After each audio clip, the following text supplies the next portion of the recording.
What's up, guys? Welcome back to Lab Hours. Today, our mini lecture is going to be on random variables, things that can vary across people randomly, if you can believe it. The Tommy Triple for today, we're going to talk about distributions, we're going to talk about expected value, variance, standard deviation, and then we're going to talk about passing expected value and variance operators through. This one might kind of look like a Tommy sextuple for you today. It looks like we're kind of doing 6 things instead of 3, and we kind of are, but this is going to build on a lot of the stuff that you already know.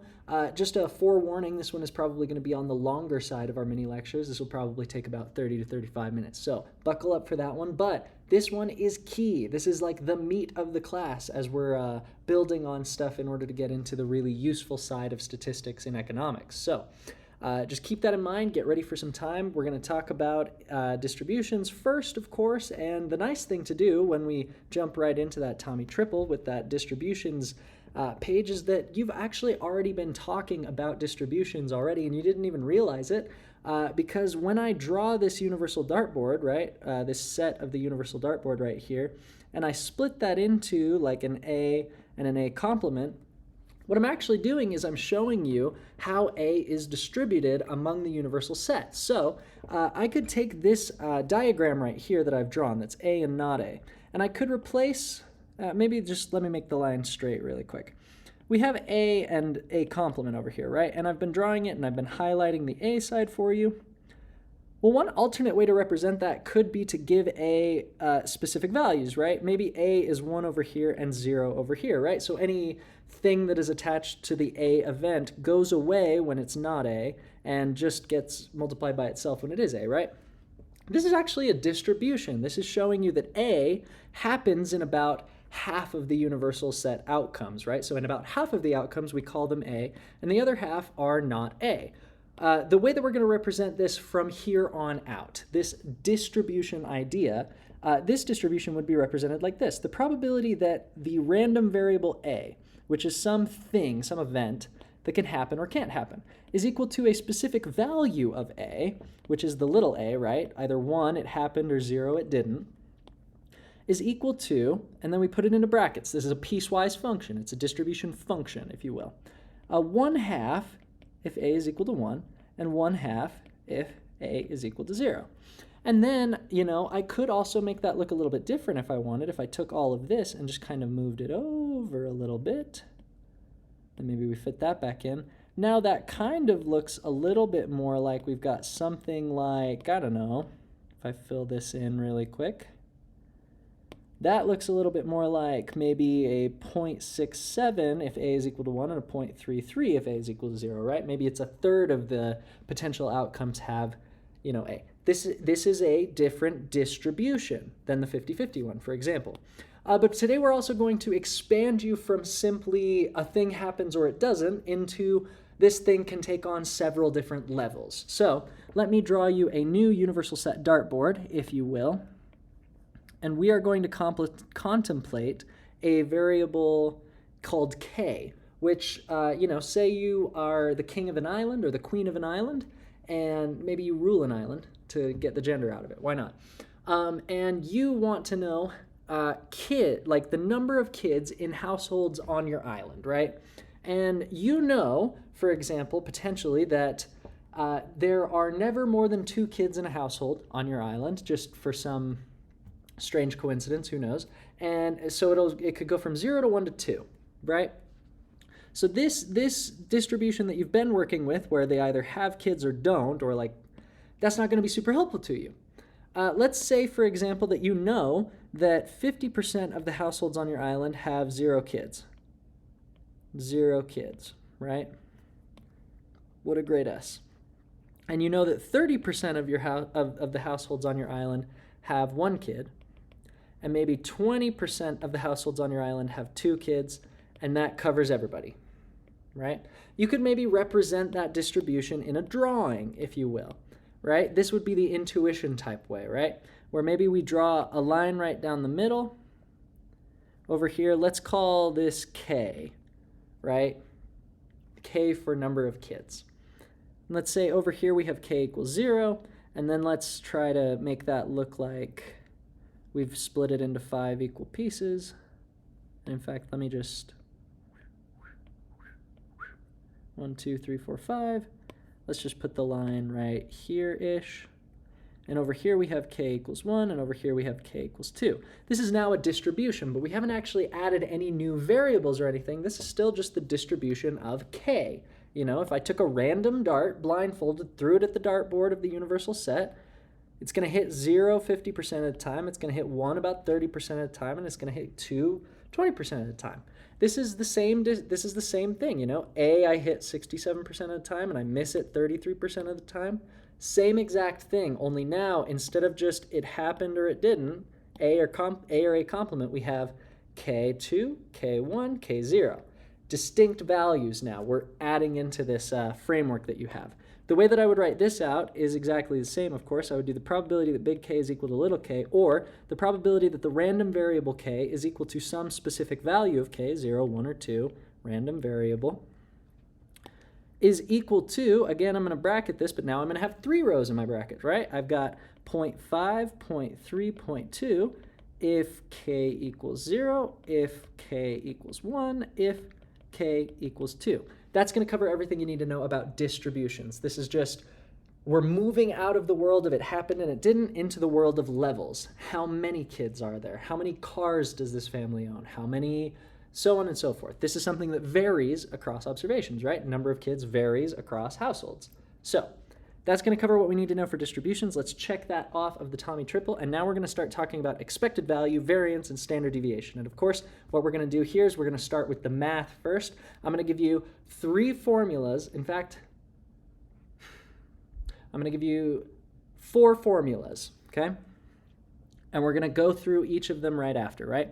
The first thing you need to know is that the expected value of x, a random variable x, and in fact, let me keep it as k, so that we can keep it consistent. The expected value of k, the random variable, is equal to the sum of each individual value of k times the probability that that value shows up. We'll talk about that in a second. The variance of k, there are 2 equivalent equations. 2 equations that are useful. One that's going to help you understand the intuition of variance, and the other one that's going to help you actually calculate variance in a way that doesn't make you want to, like, be sad, okay? So this is the intuition one. It's the expected value of k minus mu of k. Mu of k we're going to take to mean the average of k, or like k bar sometimes. It is also the expected value of k, but we'll get to that in a second, squared. So the expected value of k minus mu of k squared. Great stuff. I'm also going to give you the equation, the expected value of k squared minus the expected value of k squared, or the expected value of k squared minus the squared expected value of k. And lastly, I'm going to give you sigma k, or standard deviation of k, is equal to the square root of the variance of k. Okay. Sigma here, by the way, Greek old letter S, maybe you can see it right there, kind of the precursor to an S almost. Sigma, standard deviation, so that's what we're going to do. Mu, mean, if you will. M, it's the old M. That's where all these Greek letters are coming from, but hopefully you've been to class and you understand that, and this is just kind of a review for you. So, and if you're just doing the course by yourself, I'm sure you've seen something like this, right? So let's move all of these boys up here. And let's take a look at expected value. What the fetch does expected value mean? Well, the nice thing about expected value is that its intuition is super easy because you've been doing averages your entire life. Expected values are just averages, except this particular formula for expected value is super helpful if you don't have exact numbers of things, right? If I come back to this distribution over here where I have all these households in my little island, right, that I know about, nowhere here do I actually know how many households there are on my island, right? I have no idea how many households have 0 kids. I only know that half of them have 0 kids, right? This could be 1 million households, or it could be as low as 10 households, right? But this trouble that I have is that I don't actually know. Because if I did actually know, all I would have to do is I'd have to do kids in the first house plus kids in the second house plus ... until I get to the last house, and then just divide by the number of houses that there are. But I can't do that right now for the average, right? Instead, what I can do, and this is nice, and a thing that I may have not remembered to mention to you though, notice that these probabilities here, whether it's like A or A complement or the actual different levels of K, they all add up to 100%. Like they cover the universal set. There's no point on any of these distributions where I could throw a dart and not know something about K or something about A, depending on the dartboard that I'm throwing at, right? If I were to throw at this dartboard and see that like I had hit some magical weird little spot over here that just has a question mark in it, I would say this dartboard is rigged and I'm not gonna play darts on this anymore, right? If this section were to exist, this PDF, this distribution, if you will, PDF is something from later, my bad, this distribution would be invalid. Distributions of random variables have to cover 100% of the potential outcomes in the universal set. So let's bring this back, right? Because they add up to 100%, I can do this, which is pretty cool, all right? So let me walk through how I remember this, right? It's the value of K times the probability of seeing that value added up across all the potential values of K. So let's do that really quick. What were the values of K from this distribution? They were 0, 1, and 2, right? So let's take 0, 1, and 2. Let's calculate the expected value of K. Let's say it's equal to, take every value of K, 0, 1, 2, okay? Multiply each of them by the probability of seeing that particular value of K, right? So in order, 0, 1, and 2 had 50, 30, and 20% chances of showing up. So what I'm going to do is I'm going to multiply them. 0.5 times 0, 0.3 times 1, and 0.2 times 2. And then, because this is an expected value, I'm just going to add them all up. What do I get? The nice thing, this is pretty easy math. This cancels. This is 0.3 plus 0.4 is equal to 0.7. What does that mean? It means the average number of children in a household in my little island is 0.7. So if I were a king and I maybe wanted to give a gift to every child in my kingdom, I want door to door, and I'm like, how many gifts do I need to have ready, at each door? I would say, well, you have to be ready for one child 70% of the time, something like that, right? Because at half the households I'm going to knock and I don't have to give them a gift, and at 30% of the households I'm going to knock and like they have one kid, so I'll give them one gift, and at 20% of the households I'm going to knock and I'm actually going to need to go grab an extra gift from the royal caravan or something like that, right? So when I don't give gifts, it's fine because I'll have to give those extra ones to these double households. So if I just prepare to give every household on the island a 70% of a gift, or if I prepare to give a gift to 70% of the households on the island, I'm good to go, right? So that is what the expected value is. On average, there are 0.7 children per household, or slightly less than one child per household in my island, right? So that's cool. The intuition for expected value, not super hard. The thing to get, of course, and I have to sneeze, so pardon me. Oh, that's so rude. It went away. The thing to get and the thing to remember is take each value of K, multiply it by its respective probability, and just add them up. So in this case, or the variable, right? So if it were X, it would be each individual value of X times the probability of seeing that value added up across all the values. 0, 1, 2 times 0.5, 0.3, 0.2, add them up. Expected value, super easy, right? And we're making great time. So let's just keep in mind really quick, I'm going to note that down here that the expected value of K from our little distribution is 0.7. And I'm going to get rid of this.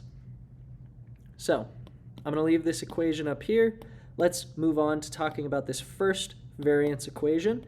This is the one that will give you the intuition of variance. Now, notice really quick that we have an expected value sign in here.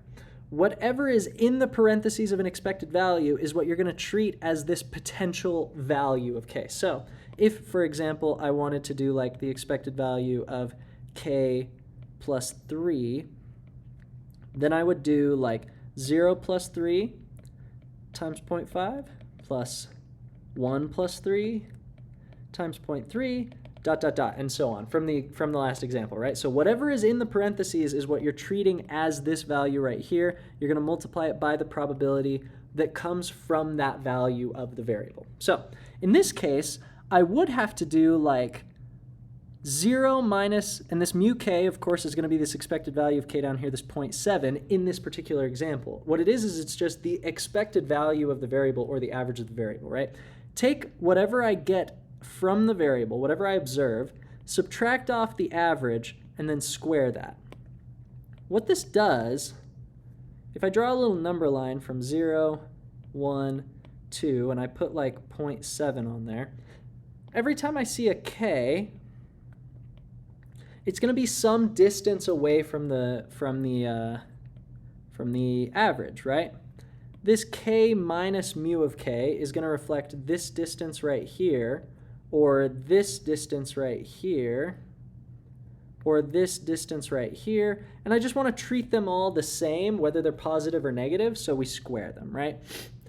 The basic intuition of variance is, if expected value is where do I usually expect to see k, or what should I prepare for k to be on average, then variance is how far away from the average should I prepare for k to be most of the time. It's a question of, it's an expected value of expected values in a way, in that it's like how much does it vary, right? If, for example, I did the variance, well, first of all, if I did the expected value of 3, what am I going to get? Well, every time I look at a 3, I'm going to expect that to be 3. I'm not going to expect it to ever change or vary because it is constant. It does not change. So the expected value of a constant would be that constant. In this case, the expected value of 3 is 3, right? Do I ever, if I look at a 3, expect it to take on any value other than 3? Or that is to say, if I drew this number line and I had 3 here, and I started throwing little 3 dots, am I ever going to expect to land with any distance away? The answer is no, it's always going to be 3. The variance then is 0, because 3 on average is 3, and 3 is never distant from 3, right? So the variance of a constant is 0, which should make sense, right? Constants do not vary because they are constant, so their variance is 0. Constants never change, so I would never expect the value of a constant to be anything but the constant, right? So hopefully that's helpful. But like if I had this number line with variance and like my mean was here and I got a bunch of observations like right in here, that's not going to be a huge variance, right? But if I had my observations with my mean here and they kind of splattered everywhere across the number line, that's going to be a much bigger variance. It's just an idea of like how tight around the mean do we see this variable, right? Although intuitively, that's about as far as we can carry variance. So you may have noticed that this is a little bit ugly, because if I wanted to do this in true expected value style, I would have to do expected value of this whole thing, which means I would be doing for k, just for k, which only has 3 different values, I would be doing 0 minus 0.7 squared times 0.5 plus 1 minus 0.7 squared times 0.3 plus 2 minus 0.7 squared times 0.2, and that would be this. It's really obnoxious, especially if you can imagine we start to take k and like divide it into a bunch more stuff. That value gets super obnoxious. So here's where we're going to actually bring in the other formula for variance, right here, this shortcut one, and I'm officially actually just going to kill this one. And I'm just going to replace it with this shortcut one, because other than like one exercise on the homework where you prove that the two are equivalent, we are just going to deal with this new formula right here for actually calculating variance, because it's just nicer, right? You've seen that you can do it with the one that I just showed you, because I just showed you how you do it. But this one's much easier, because the nice thing is, usually you will have already found the expected value of the variable, right? In this case, it's 0.7. So if I wanted to solve this one, I need to figure out the expected value of k squared, but then I just need to subtract 0.7 squared, which is super easy, right? How do I do the expected value of k squared? Well, the nice thing is I have expected value of k squared, so I just put that squared right here, and then do the same thing I've been doing before. So we would do, I'll put it in brackets for the expected value, we would do 0 squared, 1 squared, 2 squared, times 0.5, 0.3, 0.2, add them up, That's the expected value. Then we're going to subtract 0.7 squared. 0.7 squared is 0.49, so I'm going to write that here. And then I'll solve this out. This will cancel. This is 1 squared times 0.3, so that's 0.3. And then this is 2 squared times 0.2, which is 4 times 0.2, which is 0.8.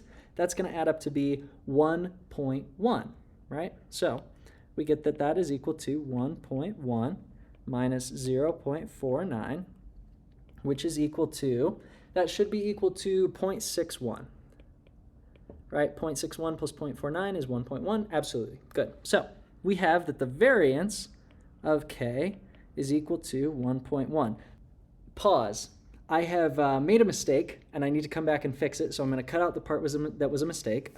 You'll notice expected value of K squared was 1.1, variance of K was 0.61, so we're going to correct that now, and now we're going to talk about all the rest of the stuff that I talked about. I'll just cut that part out. You won't have missed anything nice, I promise.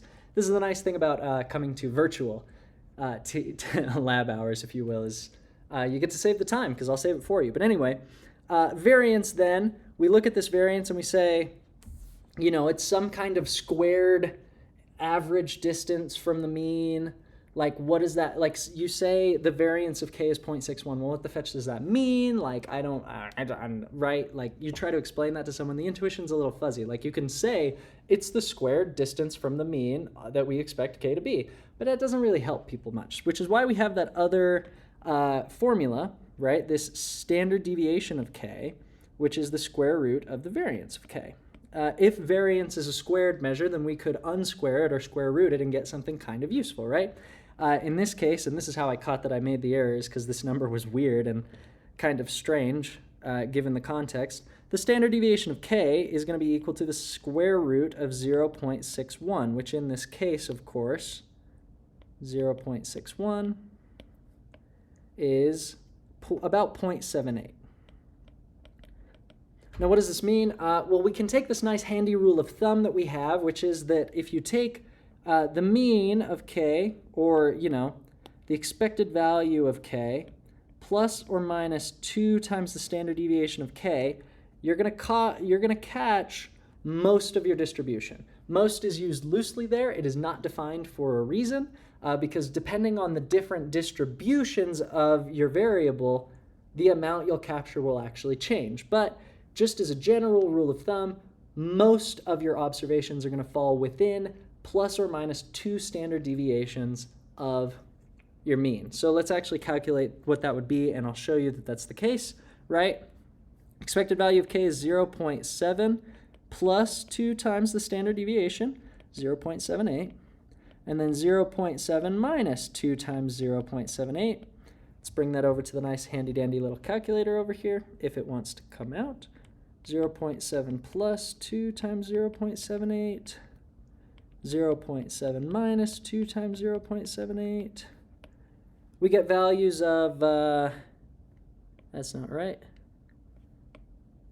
There we go. We get values of 2.26 and negative 0.86. And you can actually tell that on our island, every household falls within this range, right? Every household is between 2.26 and negative 0.86 children. Super cool.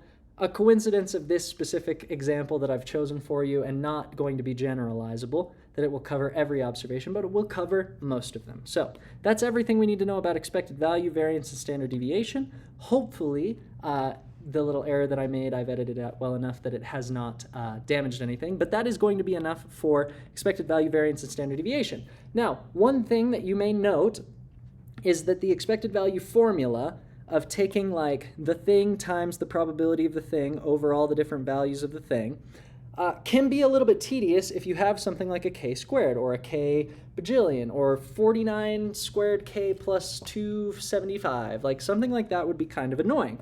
And so the nice thing about expected value and variance is because they operate off of these sums, there are these nice little shortcuts, and in fact an algorithm that you can use to simplify the things you are trying to take the expected value of. So let's just say, for example, you know the expected value of Q is equal to 10, and that the expected value of Q squared is equal to 14. because q squared is pretty easy. You just take all the values of q, square them, multiply them by the probabilities. That's super easy. Like, that's way more straightforward than like q squared plus 79 minus, 10q, right? Like, that's way easier. What if I was given something like, what is the expected value of q squared minus 3q plus 415? And what if we also know, for example, what if we also know that the variance, and I'll do variance in red, what if we also know that the variance of q is equal to 2, and the variance of q squared is equal to 12? What then would be the variance of q squared minus 3q plus 415? Well, the nice thing is we have a little algorithm for both of them, and I'm going to give that to you. I'm going to give you a brief explanation of why they work, and if you can just remember this and to do this instead of taking weird, complicated expected values, you can have a great time in the class and in the next one. So let's do that really quick. The first step in the algorithm is to split at the pluses and minuses and keep the minuses in the parentheses. What does that look like? Well, for expected value, that would look like this. Expected value, we have a minus here and a plus here. So let's split them like that. Let's split them at the pluses and minuses and keep the minuses in the parentheses. So we would have the expected value of q squared plus, and add them up. That's part of this first step. Split at the pluses and minuses, keep the minuses in the parentheses, add them up. Expected value of q squared plus the expected value of negative 3q plus the expected value of 415. For variance, it will look much the same. Variance of, this step is identical for variance and for expected value. Variance of q squared plus the variance of negative 3q plus the variance of 415. Step 2, I'm going to take this stuff up here and I'm going to get rid of this, right? Let's bring this back. Step 2 says the following. Pull out the constants. Pull out constants, things that don't have to do with your variables. And if you're doing a variance, square them. What does that mean? What does that look like in practice? Well, for the expected value, I don't have any constants in this q squared, so that one's going to stay the same. Expected value of q squared. Do I have any constants in here? Well, yeah, I do. Negative 1 is a constant and 3 is a constant. So let me pull out this negative 3. That will turn into minus 3 expected value of q. And then expected value of 415, I know 415 is a constant, so I'm just going to add 415. Super cool.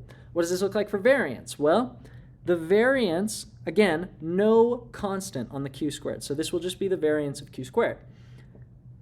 There is a constant in here, the negative 1 and the 3, so I'm going to pull out the negative 3. But because this is a variance, I'm going to square it. That's going to turn it into positive 9, variance of q. That's really important, and that's actually why I have this little keep minus thing in the first step. Sorry for that. I'm getting a call. I have the keep the minuses in the parentheses for this variance thing, because if you forget to, you might end up subtracting variances, and variances can never be negative because they're squared terms, right? Variance can never go negative. That's why we squared it in the first place, right? So add 9 variance of q, and then what is the variance of a constant? Well, 415 is a constant. It's always equal to 415, so of course I am going to turn that into 0 because it doesn't vary, so we'll just write plus 0. Then the final step of the algorithm is to just plug in what you know, right? The whole point of these algebra shortcuts is to get down to something you already know, to get down to this e of q squared, this v of q squared. That's what you're trying to do, because instead of doing the E and V operations on q squared minus 3q plus 415, you're breaking it down so you only have to do E of q squared, V of q squared. Save yourself a ton of work, a ton of potential for algebra errors. So E of q squared is, of course, 14. Let's turn this back into this color. 14. And then we're going to do minus 3 times the expected value of q, which is 10. And then we're going to add 415. This is going to be 14 minus 30 plus 415, which is going to, of course, be equal to 429 minus 30, which is 399. Good stuff. The variance of q squared is 12. And then we're going to add 9 times the variance of q, so plus 9 times 2 plus 0. This is 12 plus 18 is equal to 30. Those are all the shortcuts. That's everything I have to tell you about expected value and variance, except there is one other thing I have to mention that I will mention when I do the little recap. But that's everything for passing the operators through. If you can learn this little algorithm right here, split it the pluses and minuses, keep the minuses in, add them up, pull out the constants, square the constants if it's a variance, and then plug in what you know, you're going to have a breeze in the rest of the class because we're going to do this a lot, okay? So get ready for it. Know what's a constant and what's a variable, know what you can pull out and how you can pull it out. It's going to be super easy. That's going to be everything for passing the operators through. Now don't forget to stick around. I do have one more little fact to tell you about variance that I forgot. But in today's mini lecture, we talked about distributions, expected value, variance, and standard deviation, and passing the expected value and variance operators through with an algorithm. So for distributions, you learned that basically you just turn them into dartboards and that these dartboards can incorporate different levels of a variable, which is super nice. And this is how we write them with these little piecewise functions in the brackets. Super nice. For expected value, variance, and standard deviation, you have learned the formulas for expected value, variance, and standard deviations. The one thing I forgot to mention is that common notation that you will see in this class, at least in the first half, is you will see expected value of x denoted as mu, or mu of x, for mean. You will see variance of x denoted as sigma squared of x, which is to say the squared standard deviation, right? And then you already know about, of course, standard deviation, right? The reason I wanted to incorporate this V operator first is for this page right here where I talked about the algorithm for passing E's and V's through, which you hopefully have learned well from this little example that we've done, but not to stress it too much. Just a reminder, this is the thing I forgot that I wanted to tell you, that variance is frequently represented as sigma squared because variance is the standard deviation, sigma squared, okay? That's all for today's mini lecture. It looks like after I cut the part out, I may have done this in under 30 minutes, which is pretty magical because I filmed this like 4 times and none of them were under 35. So I hope that that was helpful for you as a review. If you have any questions, be sure to email me if you're in the class at tmorg.ta@gmail.com. And if you're not in the class, email me at labhours@tmorg.org. Either way, I hope I can help you answer some questions that you missed or anything that's giving you a hang up on this topic. Thank you so much for stopping by Lab Hours. Next time you stop by, we are going to talk about correlation and the ways that we build off of what we learned in this specific lecture, this little mini lecture, into relationships between two variables and how we can kind of measure and quantify those. So hopefully you'll stop by for that. We'll be happy to see you here. Thank you so much for watching and have an excellent and wonderful day. Bye-bye.